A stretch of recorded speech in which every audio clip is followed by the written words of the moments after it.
In chapters 1 and 2 of Disability, Intimacy, and Sexual Health, a social work perspective, they talk about how sexuality is important. When they talked about society seeing those who are disabled as problematic or assuming that they're asexual made me sad, and that is a perfect example of a systematic barrier that pushes stigmas by assuming that somebody isn't capable just because they're disabled. It's not our or anybody's place to judge that. This makes me realize my own privileges and my identity and development because I become more aware of how race and inequality shape my everyday life.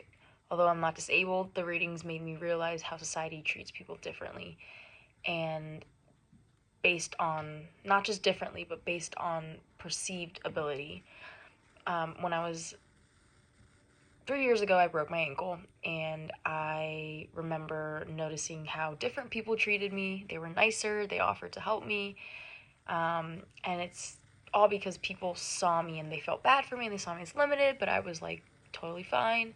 So I felt like a piece of me was able to like partly experience like a smidge of what, you know, people that are permanently disabled go through. And that opened my eyes to how people with disabilities constantly face assumptions about their capabilities, and they aren't being seen fairly.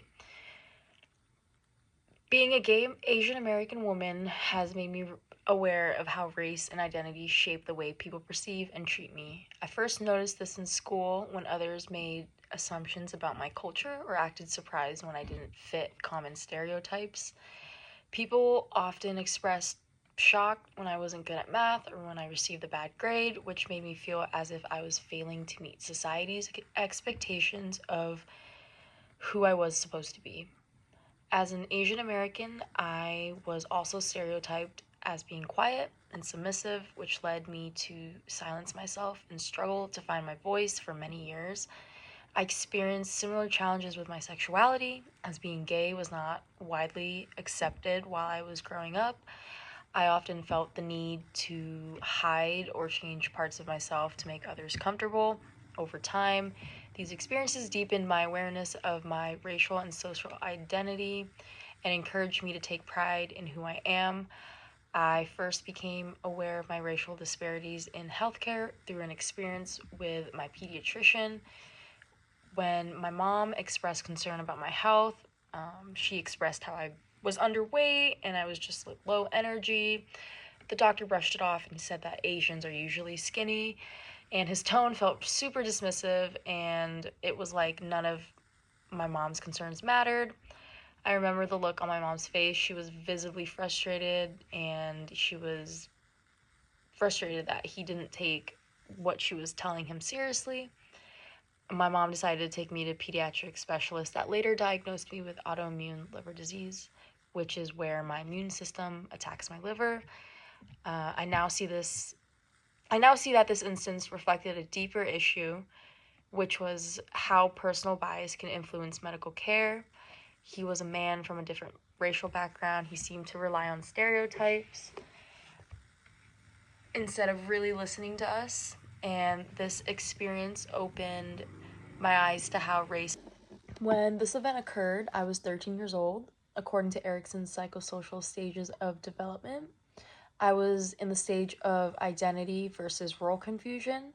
This stage influenced my perception of the event because I was still figuring out who I was and how to navigate the world around me. During this time, I witnessed my mom stand up for what she believed in, only to be dismissed by a doctor. Seeing her shut down made me realize that I often moved through life accepting what others told me.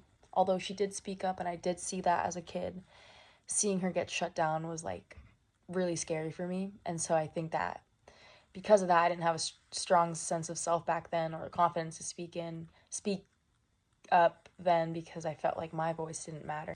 Back then, I was afraid to use my voice, but this experience shaped me into someone who now advocates for others and stands up for injustice when I see it. Applying the critical race theory, one action I can take to challenge power structures that perpetrate racial inequality is to use my voice to advocate for culturally responsive care. When my pediatrician dismissed my mom by saying Asians are usually skinny, I felt unseen and unheard. At the time, I didn't know how to speak up, and now I understand how important it is to challenge those kind of assumptions. Using my voice today means respectfully addressing bias, asking questions, and promoting awareness. I want to continue speaking up for people whose voices are often silenced and help others recognize how damaging these systems can be. Thank you.